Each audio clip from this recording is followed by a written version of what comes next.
Congressman, your thoughts on this deal?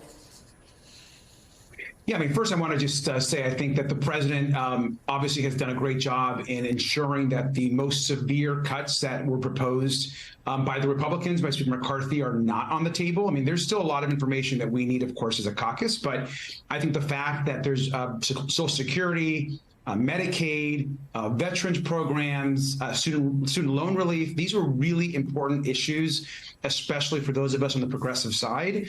And largely those have been remained intact. And so I think that's actually a huge encouraging sign on these negotiations. Now, we all need to see the actual text. We actually all need to see the bill, and that's something that we're going to have in the days ahead.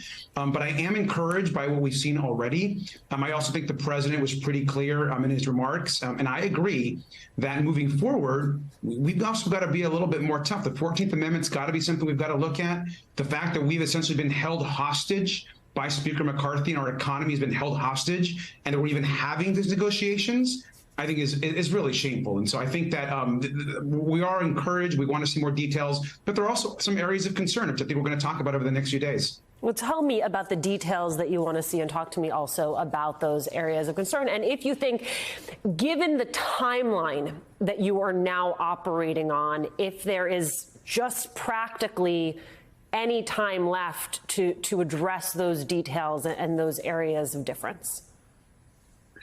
Right. Well, I think you're going to see, a lot of folks that were put on recess by the Republicans last week when they kind of canceled session early are all headed back to Washington. So I think everyone is going back ready to get to work and to dive in. A couple of things I think are important. I think first, the fact that this is a 2-year deal as it relates to the debt ceiling, I think is really important. That actually gives us a little time, broadly speaking. I think the fact that Republicans wanted this decades-long kind of budget reduction proposal that was really devastating is not actually in play. And what we have actually is something that is, I think, easy for us to digest over the next few days, or easier at least. Well, okay. What's really critical for us... Let me ask you then a more specific question, Congressman, which is, as you tout the value of this being extended for 2 years, is that enough for you to hold your nose and vote for something that I'm going to suspect you would not ordinarily have supported,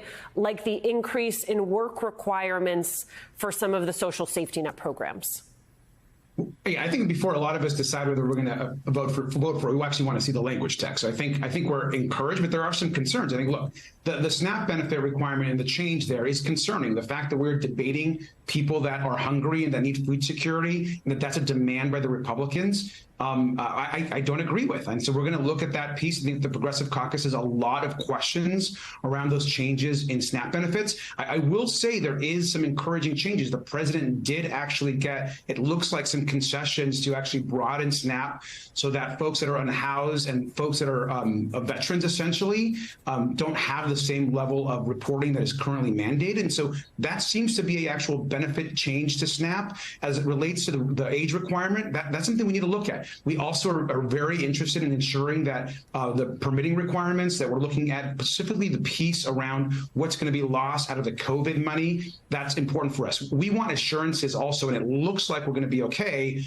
that state and local money, particularly money that's going to states and cities, is not being clawed back.